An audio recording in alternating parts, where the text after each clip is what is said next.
Good evening, everybody. Welcome to Rounding the Bases podcast. I'm Coach Coons, along with Coach Cart and Coach Porter. And if you see me turning my head, guys, I'm trying to keep an eye on the Cubs Padres game that's coming down to the wire here. But another beautiful 85-degree day here in Alabama.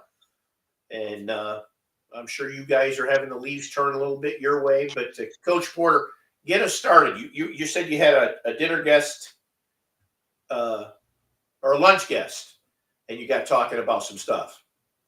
Yeah, good evening, baseball fans and players and stuff. It's an exciting time of the year. We've got the playoffs. My Reds are done, but we've got some exciting games. It's a great time of year, and you know, today I got a kind of a random text about a week ago. One of my former players back in town, hadn't seen him since his last game, about 4 years. Got to actually meet up with him, and I got to thinking about some stuff, and I'm thinking about college baseball recruiting, all that stuff. And you know we talk a lot about the metrics, and we talk a lot about what it takes to play, and we talk about finding the right fit, and we talk about you know finding a way to crack that starting lineup and what coaches are looking for in the academic stuff. And we don't talk a lot about, the experience that you have. And playoff baseball gives you that. So there's certain times in your career, some people experience it more than the others, where you're part of a special team, and you really get with those players, and you form this special bond. Well, you see this in this playoff runs teams are making, or you're going to see it here soon in the next couple of weeks, right? You see it in college baseball. So as I'm talking to the my former player today, and we're telling stories, and I do this with Coach Card a lot too, because Zach played for me, but there's a special bond if you stick it out for 4 years, right? There's a special bond and an experience that you have with your teammates. And I often wonder if the NIL stuff and if the transfer portal is taking away from that, because you're not seeing groups of guys come in as freshmen and growing. So there's a similarity between Coach Cart and his players I was with. They were on two completely different teams, over a decade apart, well over a decade apart. And they both were part of a big group of freshmen that came in and played 4 or 5 years for me, and developed a bond and had some success and that type of stuff. And that experience is worth a lot. I think back to my teammates, and I've told our players this. I told my high school guys this, even my summer guys. You start forgetting about the games a little bit, like your memory. You start to lose as you grow older bits and pieces of the game. Now, do I remember getting in the batter's box and facing former big leaguer Matt DeSalvo 3 times, 4 times, 6 times, whatever it was, and thinking that first pitch went by me and going, how am I actually going to hit this? Yeah, absolutely. It looked like a golf ball, and it was going much faster in the batter's box than it did in the on deck circle as I led the game off. Do I remember getting in the batter's box in an inner squad or in the batting cage and facing Dustin Nippert, my college teammate who made it to the big leagues and went on to pitch in Korea? Absolutely. Anthony Boner, who was one of my teammates, who made it to high A, played anybody. Do I remember that stuff? Sure. Do I remember specific pitches that I hit in moments? Yes. But I'm starting to not remember everything, right? I don't remember every single game I've coached in and all that stuff. But here's the stuff that I do remember. Okay. Do I remember the losses? Some. Do I remember the wins? Sure. Do I remember the camaraderie, the stories. So I'm sitting there with this player today, and he's going, Coach, do you remember when this happened? Or do you remember when you did this? He was with his wife, and his wife, who was a college athlete, stopped and said, he drove me by the parking lot you practiced on. I said, yeah. We practiced for 6 weeks till there was a bad winter on a parking lot. Right. 80% of a regulation baseball field. Dimple balls. On a parking lot with dimpled balls every day. Dimple balls. So we had a small indoor facility. Actually, it's a quite large indoor facility. It's about 150 feet long and like 55 feet wide. And after classes were out, we would go live in there. We would hit and throw bullpens. Then we would go out to the parking lot and literally practice for 2 hours. PFPs, first and third, bunt defenses, mass fungo, cut relay, pop-up fly ball, situational stuff. And she was just like, he drove me by there. And it's those stories. And then we went on to remember, hey, do you remember we won 13 games in a row? Do you remember this? Do you remember this guy? Do you remember when these guys got in trouble? You know what I mean? Do you remember when this happened? And you know what?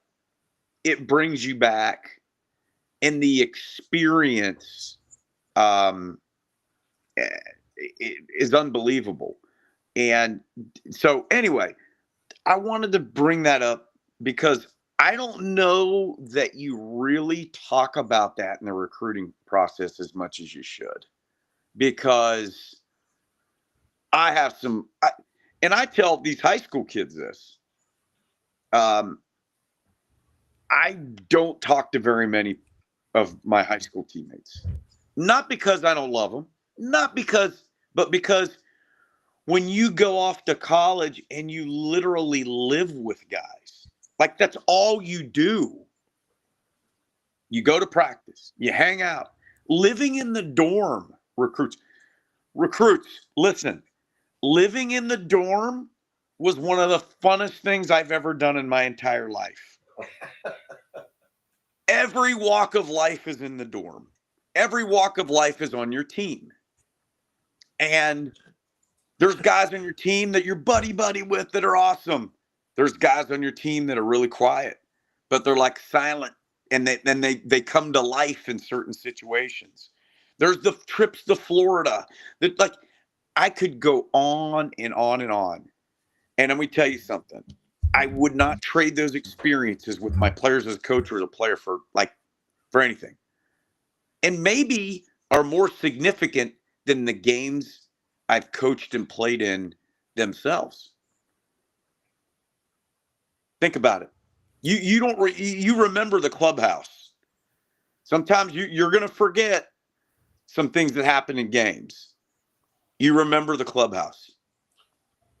I always looked at, and you make a great point. I can remember, well, first of all, growing up in the Northeast, I remember parking lot practices around the snowbanks and everything else because you usually couldn't get out on the field until the 4th week of the season anyway. But you're going to make friends with your high school teammates. There's no question. You'll have friends. When you go to college, you are going to make lifelong friends with your teammates. And as a coach, if there's a next level above that, I have former players now, 2, 3 kids, know their wives, where they live, get emails, calls to this day. Coach, how you doing? Blah, blah, blah. These guys are 30s, 40s. And they're still calling me coach, or they're calling me Mr. Coons, or they're whatever it is. Those are the memories that you hold on to when you see how you want to see how they've made it as an athlete in their career, but you really want to see how they've made it in life. And what you're saying, all those experiences from the dorm to the caf to the library to this to that, all adds to it. There's it's a great feeling. You know, they're having a movie on campus, for gosh sakes, and your season's over, but the whole team goes to the movie. It's like, what do you get your whole high school team to go to a movie on a Friday night? It doesn't happen. You know, You're when Our cafeteria had the best chocolate chip cookie ice cream combo. I mean, Coach Porter, you don't remember that, but I mean, it was. It's just that you're right, Coach. you remember like the small things, like and I will never forget this. Okay, and I'm going to tell this story, but I will omit names. But here's the type of stuff you remember. Coach Cart's freshman year, we go down and we end the season at a school in southern West Virginia. And it's a Friday night game, and it didn't go our way, and we thought it would. It's late. We stop at Wendy's in this small West Virginia town. And I pulled up, and I got 30 cheeseburgers, 30 fries, and 30 waters, I think, in the drive-thru. And we're waiting in the parking lot. And it's the season's over. I mean, it's literally like midnight. And a car drives, and two of our players are standing there kind of wrestling, messing around a little bit. It's the parking lot. And a car drives by with a couple ladies in the car. And the lady says, "I bet you won't wrestle me." And my player says, oh boy, "Well, come back and find out." We think nothing of it. We laugh. All right. The car comes back. And two females get out of the car. And proceed to challenge a young man on our team to a wrestling match in the parking lot of a McDonald's or Wendy's. And he looks at me, and he looks at an assistant coach, and he looks at his teammates, and I just shrug. I'm like, it's midnight. We got beat. I'm upset. Season's over. They shake hands and begin to wrestle. She's quite aggressive at first.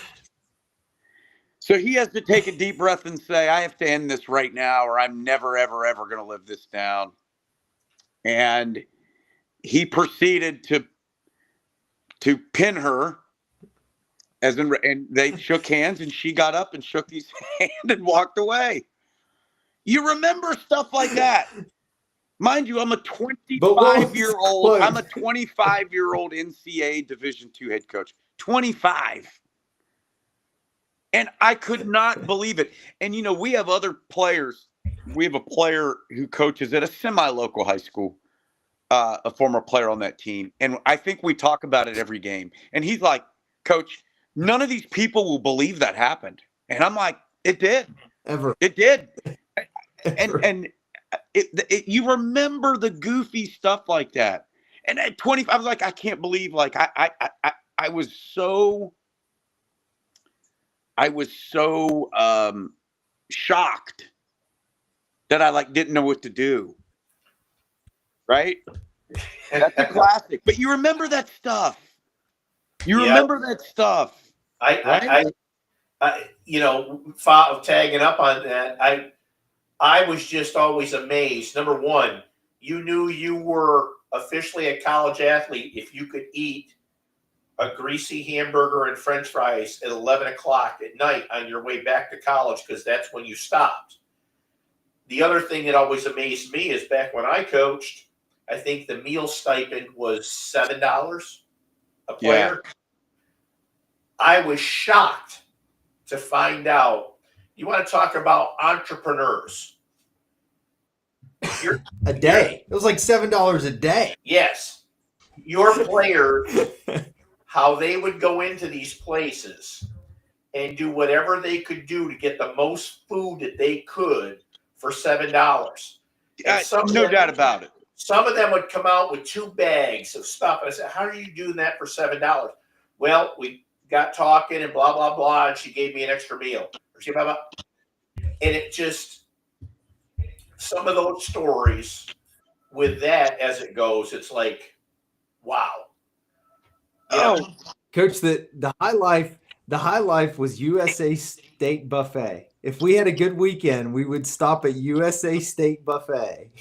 Or like, yeah, like you stop at Orion's buffet and you're sitting there eating after a win, and you're like as a coach, you're like relieved, you're like whatever.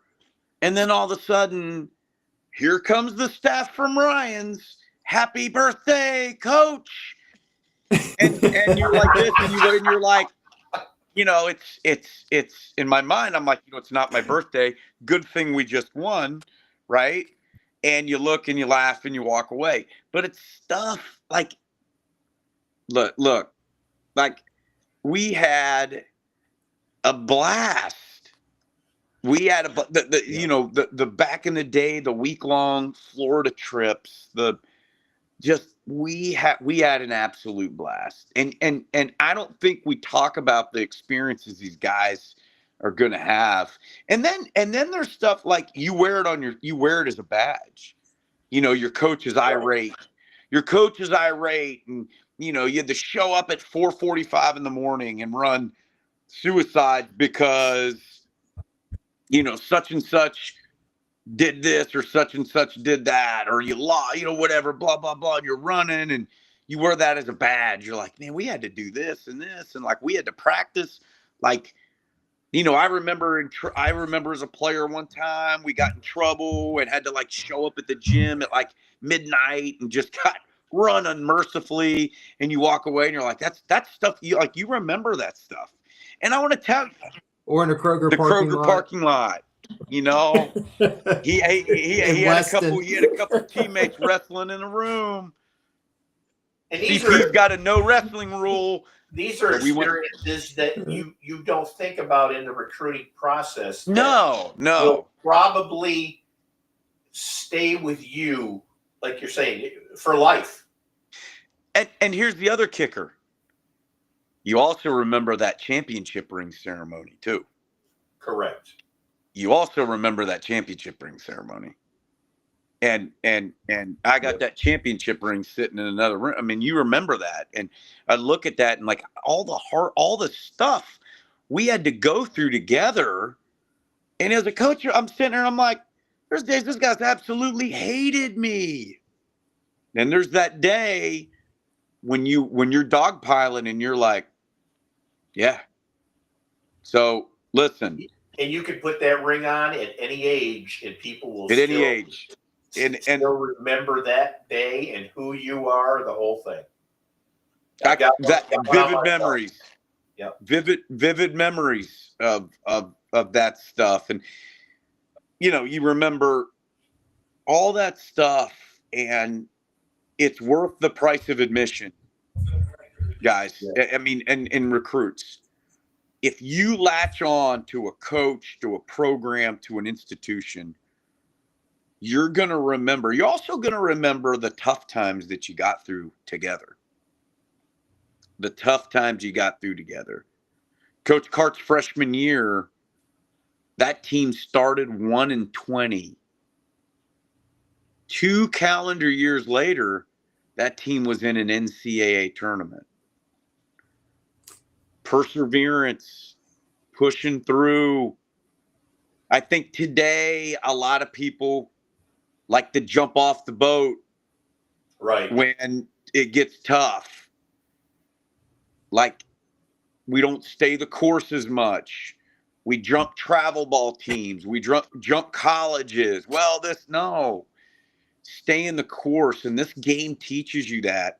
And you're going to have a lot of fun times. You're going to have a lot of tough times, but you're going to have times and you get through it. And I'm telling you right now, all those moments is what's going to shape you, right?